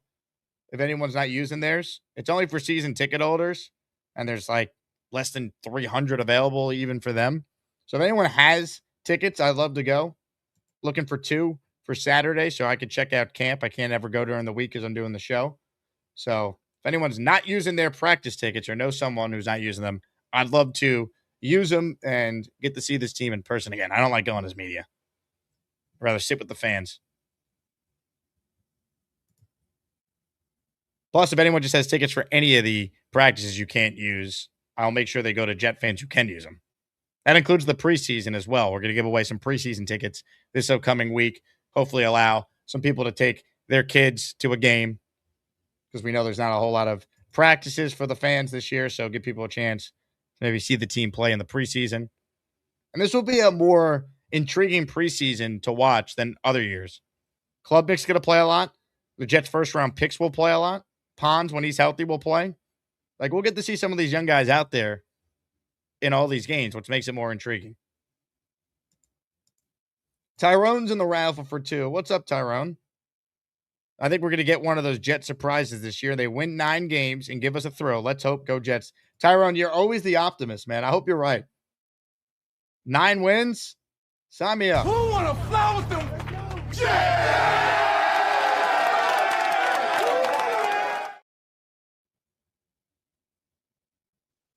Dana says, first preseason in a while where the number 1 goal is in bubble wrapping impact players. Very true. These guys got to get ready. They got to play.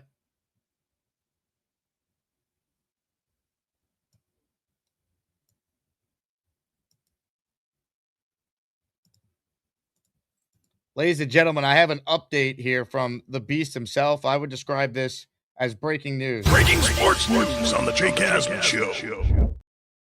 So this was just sent to me by a source close to the Dark Alliance that's being formed to take down Nightbot. Here's the updated list of members of the Dark Alliance.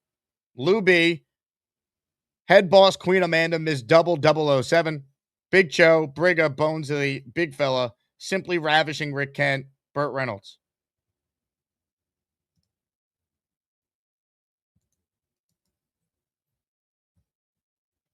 Seems like the same exact list to me. Don't see Mad Max's name on here, despite the fact Big Fella said he was added. Is Mad Max in the Dark Alliance or not? That's the question. We need answers to it.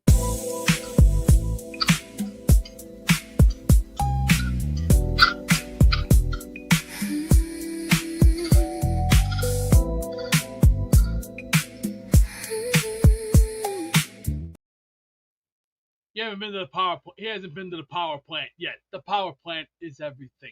It's called, you learn to take your bumps, your bruises, and pain, and you're going to have to learn that in time, you want to be with the best, you're going to have to fight for your spot. That means you got to climb the ladder of success. I started at a young age. You know how you do it? You fight for it. You get your bumps, you take your bruises, you get up every morning in pain. You got to come back the same day. You could ask Sergeant Buddy Lee Parker from WCW. He'll tell you the same thing. It's called, he trained all these guys. How do you think? Look at the names like Big Show, Billy Kidman, Rey Mysterio, Juventud Guerrera, Sicorces, La Parca, all these other great names, even Big Ron Bass. All these guys that went to the power plant. Are you concerned that Double 007 is a secret agent for Nightbot? Yeah, please. Would you cut the crap, will you? Cut the crap, will you? I'm not. It's getting to be it's got really fucking personal today. He just unleashed a fucking violent venom in me, and that's why I got fucking angry with him today. His bullshit's getting real out of hand. It's getting out of control. I've had just enough. All fucking year, it's been nothing but bash me, bash me, bash me. Ladies and gentlemen, you never know where the show's going. Mad Max says, are you giving out any Jets regular season tickets? We gave out a ton last year because the team was bad and people donated tickets to use for your giveaways to other Jet fans who actually wanted to go. I mean, I hope I don't have to give out as many this year because that means the Jets are good and people want to use their seats. But yeah, we'll definitely give out some. I've given out tickets over the years before the seasons were lost. Barbarossa says, put one in for me and one for Beast. How about that? Barbarossa giving a raffle ticket to Beast. But I'm only going to give it to Beast if he says, thank you, Barbarossa. So, Beast, the opportunity is yours. If you want to be in the raffle, you have to say thank you, Barbarossa. Oh, what's wrong, Beast? I'm going to be peeing a lot. I got to go introduce Mr. Lizard to the Pizzard. I'm not going to piss all over myself. Beast? Right back. Right back. What happened to your back?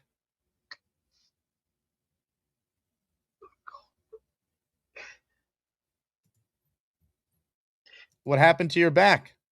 It tightened. Is there a doctor on the line that could assist us with Beast's back issue here?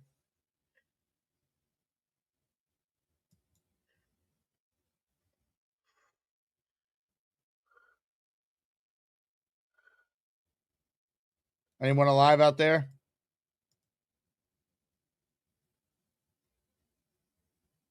How did you throw out your back, Beast? I got off the crapper just like 5 minutes ago. And then I just sat down, and then all of a sudden it just did a whoop. And then that's when the fun starts. Where's the icy hot? You know what? I think we're going to try something. I'm going to do this. Watch this. We're going to have to. I got no choice. I agree. No choice.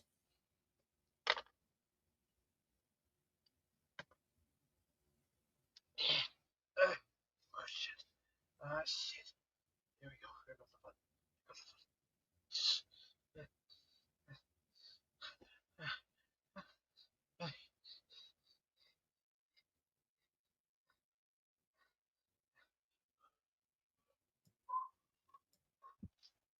Gator says icy hot doesn't cure gas. Leon says this is how Sadiq hurt his hernia. Fucking good. Oh. Barbarossa says this counts as a thank you, Jake. Well, there you go, Barbarossa. Leon says Nightbot attacked you from behind. Did Nightbot attack you while you were on the John?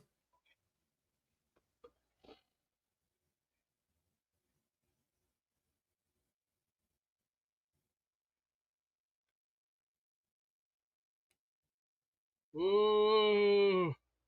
Ooh. Ooh. Ooh. Nightbot writes in, Beastbreaker couldn't carry my boots or wash my jock even if I paid him. I am Nightbot. I am watching you, Stormrocks 877. You will be punished and removed from the chat if you continue your douchebaggery, flappy tits. They put you in the hole, Beast. It attacked your back, and now you're in the hole. This has got to stop. We got to take this guy out. This has got to stop. Yeah. How about a 44 Magnum to the skull? That'd actually do the trick with a little. I know what you're thinking, punk. Did he fire 6 shots or did he fire 5? And to tell you the truth, I got myself in all this excitement. For me, this is a 44 Magnum, the most powerful handgun in the world, and will blow your head clean off. You gotta ask yourself that question: do I feel lucky? Do you, punk?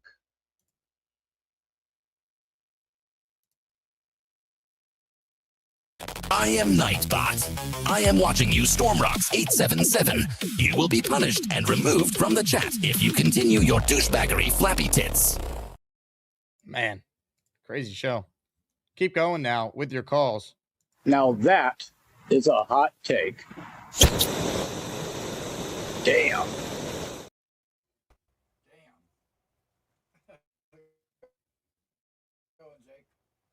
We can't hear you. Can you hear me? No.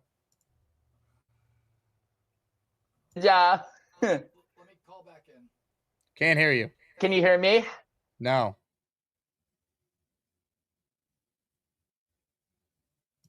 I don't know what happened there. Try again, Ricky. Try again. Ron says Beast faked an injury to avoid an apology.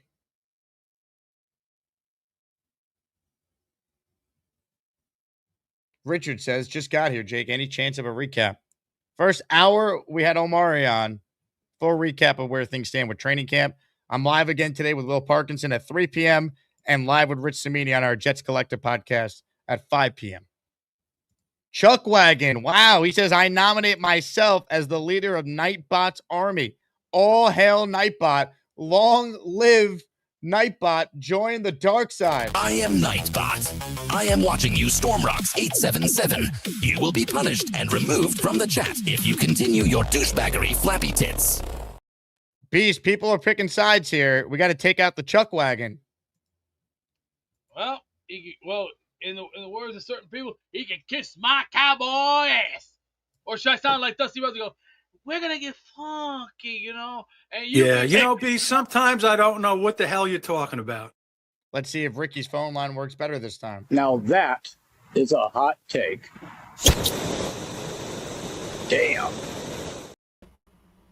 All right, can you hear me now? Can you hear me? Can you hear me? No, yes. Still... You okay? Good job. How you doing today, Jake? I'm doing fantastic. Ricky, how are you? I'm doing well.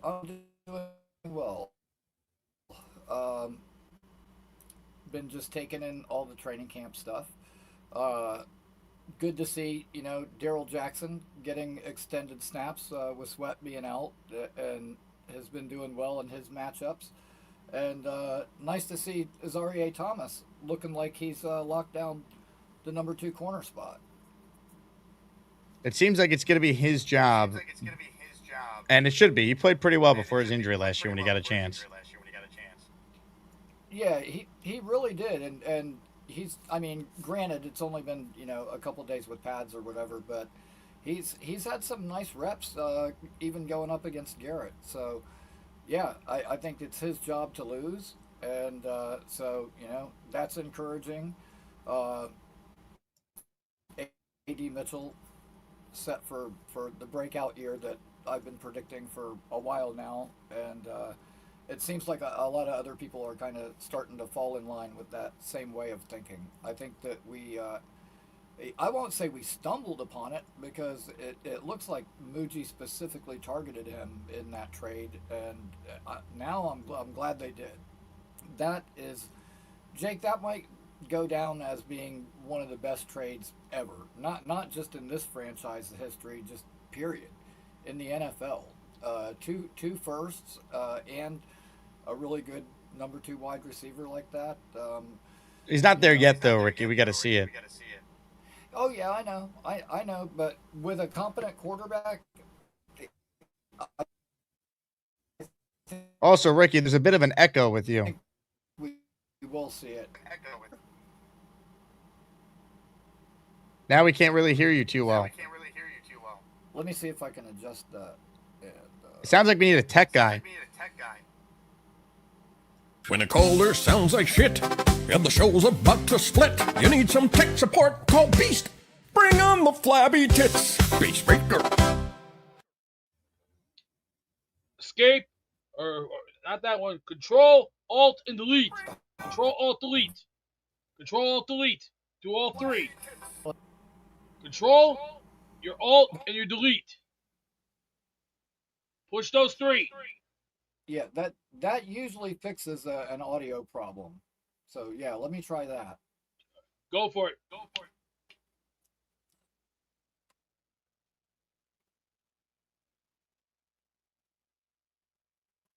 Okay, how's that? What does that tell you? All right. Good deal. Yeah, I like. I am Nightbot. I am watching you, Stormrocks 877. You will be punished and removed from the chat if you continue your douchebaggery, flappy tits. Blow me, faggot. Or should I say, take that back? Blow me. I got nothing to say to that. On behalf of the Jake Asman Show, we apologize for the foul language.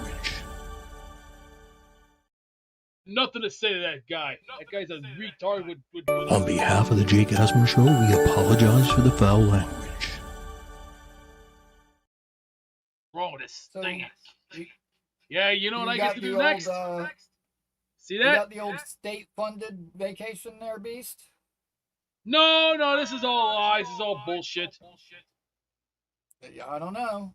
You appear I to don't be buy it. behind I'm not buying bars. any of this crap. This is all 20 fake. years of striped daylight. Nah, the daylight savings time has changed. I can hear like 10% echo.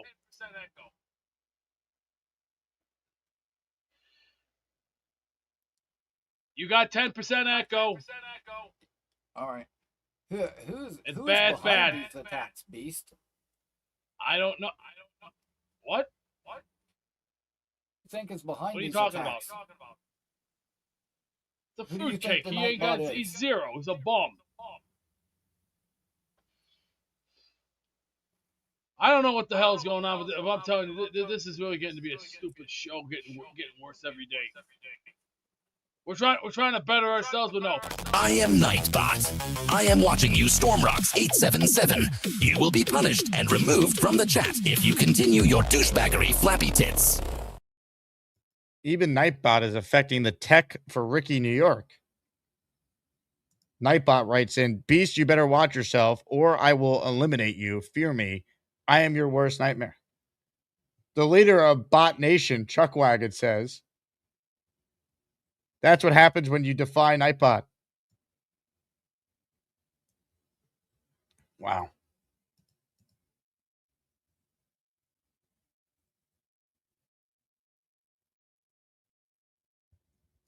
Hold on. I just got a text from Gator that I need to know if this is a joke or this is a real thing. There's no way.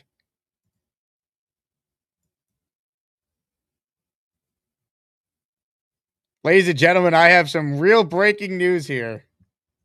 And Gator, if this is not true, then all the anger could be directed at you. Breaking sports news on the Jake Asman Show. Gator says, I have not only decided to come to the Miami game, I will be staying with Beast, sleeping beside him in his hotel room for 2 nights. This will allow me to document his trip in full, as I will follow his adventure that weekend from his gas pains, bowling adventure, tailgate worship meeting, Jets victory, and gas pains. This will be news to Beast, as he doesn't know yet. Well, guess what? Now he does. Gator McCluskey will join Beastbreaker at Beast Feast for the Jets and the Dolphins. Gator, I have your ticket. I'll take care of it, as I am for Beast. Ladies and gentlemen, Beast Feast, October 25th. Get on my Patreon and lock in your spot. We have 45 of the 70 allocated tickets are already sold. So if you want to come to this, be on the field after the game, the time is now.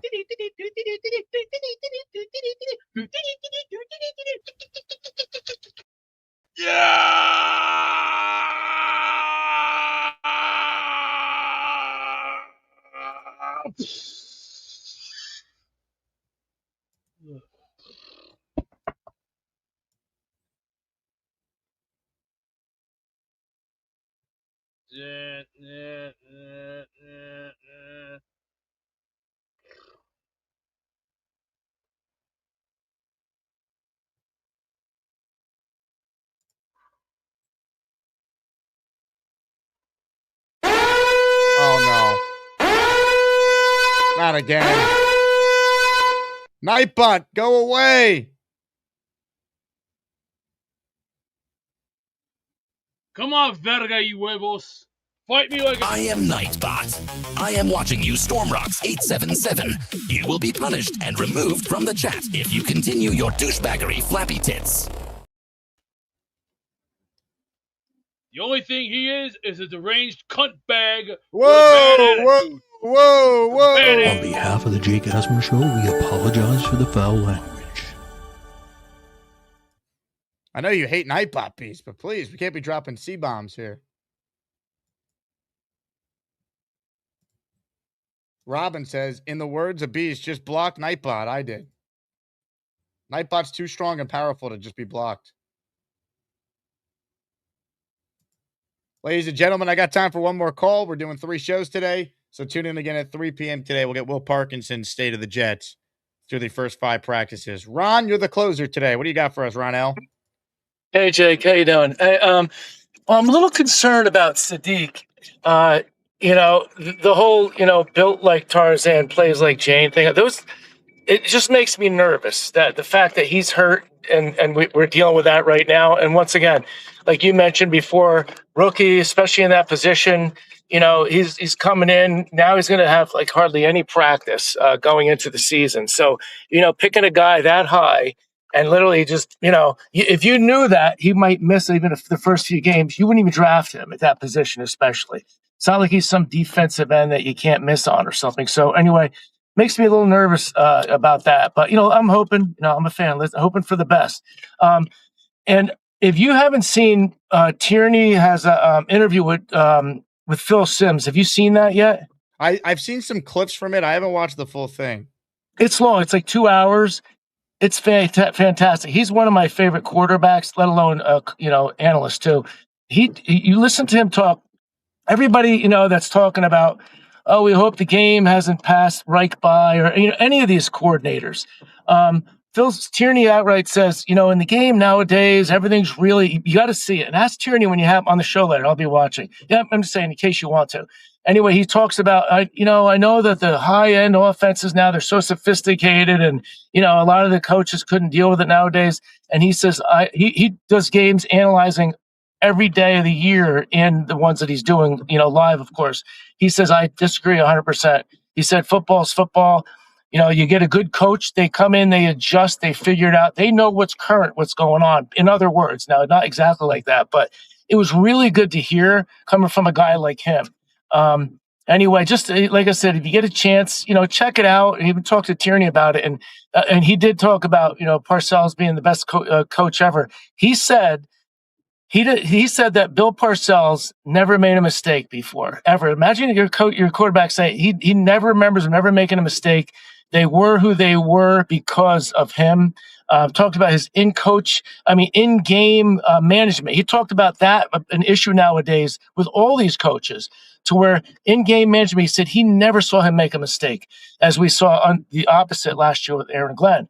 I'm just saying, to hear him talk about a coach like that, when the Jets were getting Bill Parcells, it was so impactful on my life as a young guy.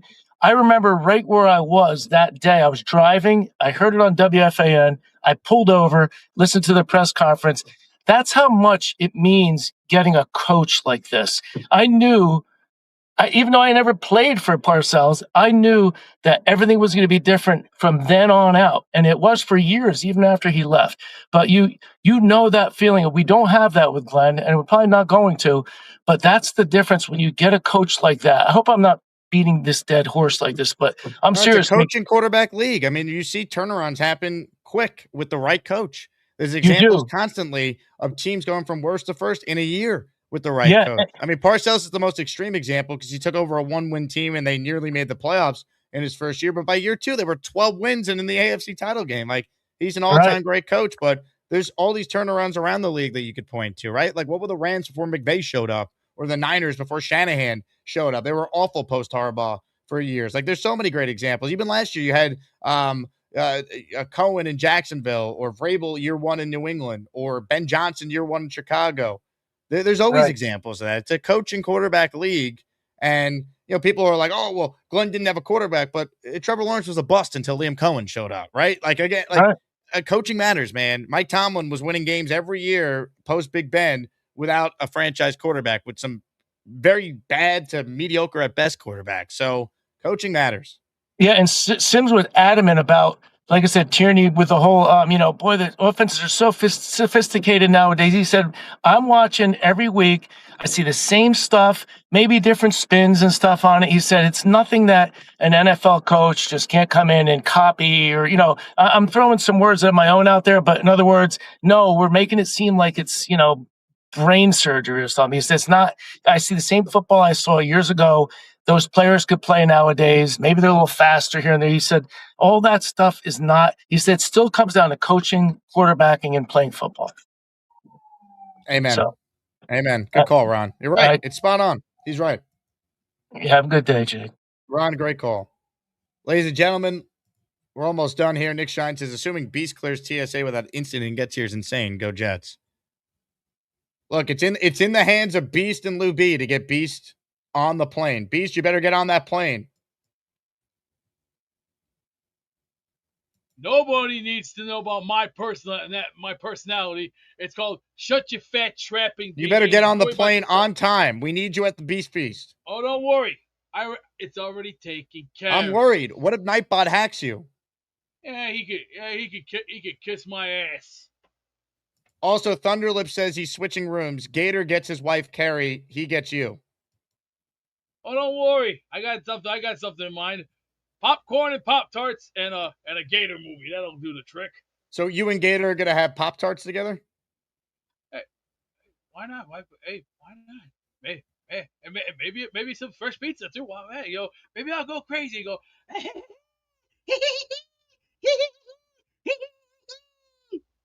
Yeah, maybe I'll jump around and maybe I'll do goofy. Go doink doink doink doink. No funny stuff though. We can't have another incident like this one.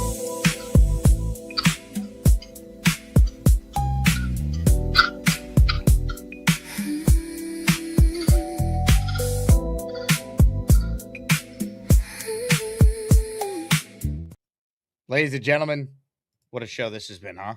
You won't find it anywhere else.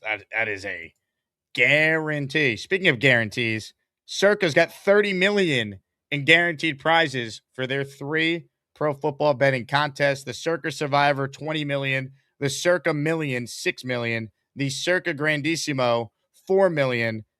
Info on all 3 of these contests that we've been talking about at circasports.com. We're going to be out there at the end of the month. Can't wait. We'll be live from their Radio Row. Some great guests will join us that week.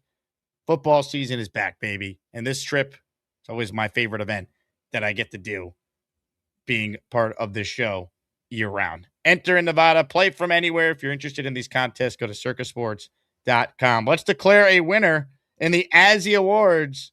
Ladies and gentlemen, today's category, let's find it, was the Biggest Meltdown Award. The 4 nominees you see on the screen. Only one can win the Azzy, though, and the winner is Bobby Midnight. Ladies and gentlemen, Bobby Midnight takes home the Azzy. Oh, hold on a second. We need overtime. Are you kidding me? Bobby Midnight, 28%. Beast and his Barney rant, 28%. Sean's Clown Show, 24%. Black Gypsy Votegate, 20%. We've never had overtime yet for an Azzy Award until right now. So, folks, we're going to run another poll. 3 minutes will go up on the clock, and you will vote to determine who wins. Overtime rules are the same rules that apply for Asmaniac Madness. So here we go, folks. Overtime to determine an Azzy between Beast and Bobby. Are you kidding me? Are you kidding me? Hey, it needs to be done, folks. Ladies and gentlemen, overtime for Asmaniac Madness. 3 minutes on the clock. It gets underway right now. Cast your vote for the best.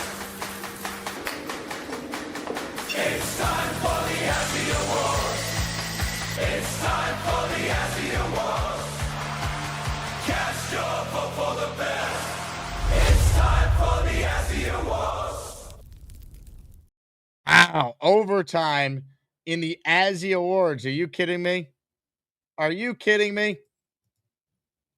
We've never seen anything like this before, folks.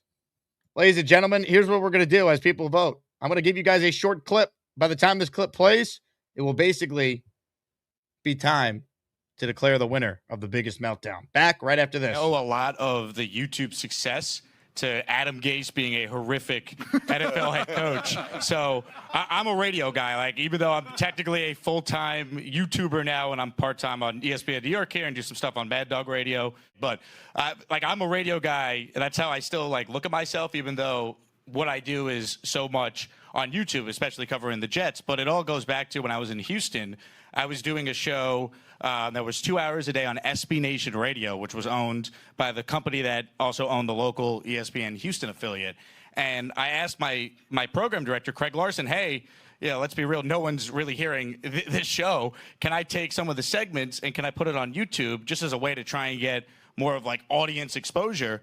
And it's a national show, but the Jets being awful, and it was the Trevor Lawrence year, like that was a big national story that I was able to talk about. So I could post Lakers win, the bubble championship, will get 500 views. Me ripping Adam Gase and how awful the season is and the dysfunction that is the Jets, I'd get a couple thousand views. And I noticed that there was nobody that was doing a live Jet show. It would be like pre-recorded videos. Hey, let's react to today's news, 5-10 minutes. No one was actually doing a radio show on camera, is how I kind of like pictured what I could do that'd be different. So I just took all the things that I know as a radio guy and applied it to doing a daily Jets and NFL-centric show. That was the genesis. Like, instead of callers, it'd be, well, people could video call on the show through StreamYard. I use a very basic program. Instead of the text line, well, people can actually comment live as the show was happening. So I basically just tried to take a radio show, put it on camera. That was kind of the original thought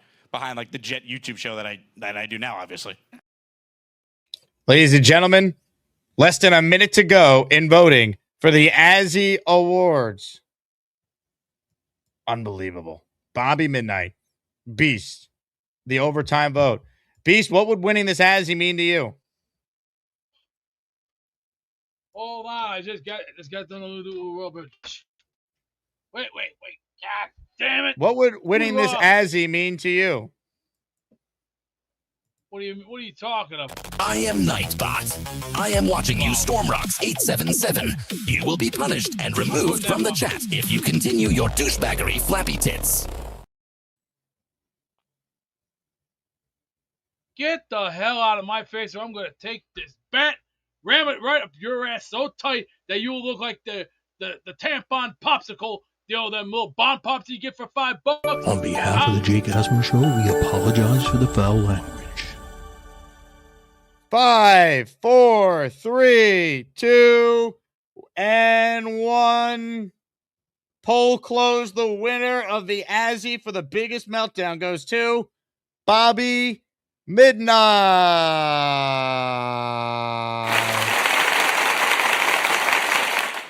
Ladies and gentlemen, 64% of the vote to Bobby, 36 to Beast.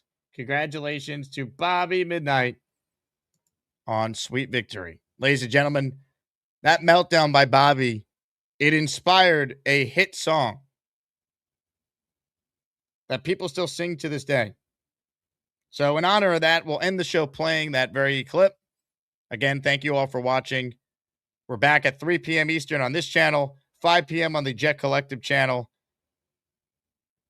Join the Patreon to lock in your tickets for Beast Feast on October 25th. 45 of the 70 have already been allocated. So if you want to go, it's exclusive right now for Patreon folks. If there's any left over, we'll make it open to the general public. But make sure you get on that Patreon, patreon.com/Jake Asman Show. And it's the pinned link on the dashboard, how to lock in your tickets. You guys are the best. Congrats to Bobby. And we play you out the only way we know how around here. A little Jump Her Bones. Take it away. I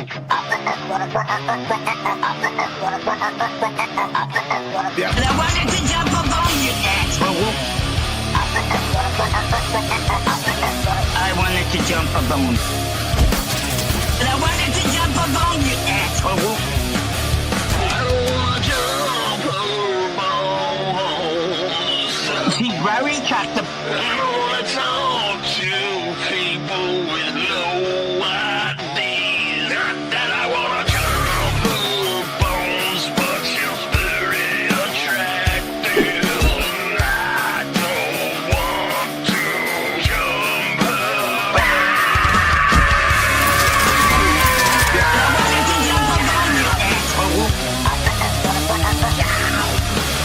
I wanted to jump a bone. Can I take a look to Malibu?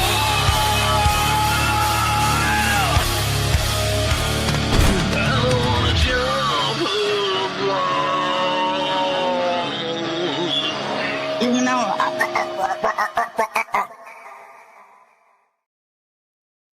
Now that concludes. I am Nightbot. I am watching you, Stormrocks 877. You will be punished and removed from the chat if you continue your douchebaggery, flappy tits. Hey, Asmaniacs, make sure to hit the like button and keep on supporting the Jake Asman Show. That's right, Beast. If you don't subscribe to Jake Asman Show, the Jets will never win another game. Go Jets!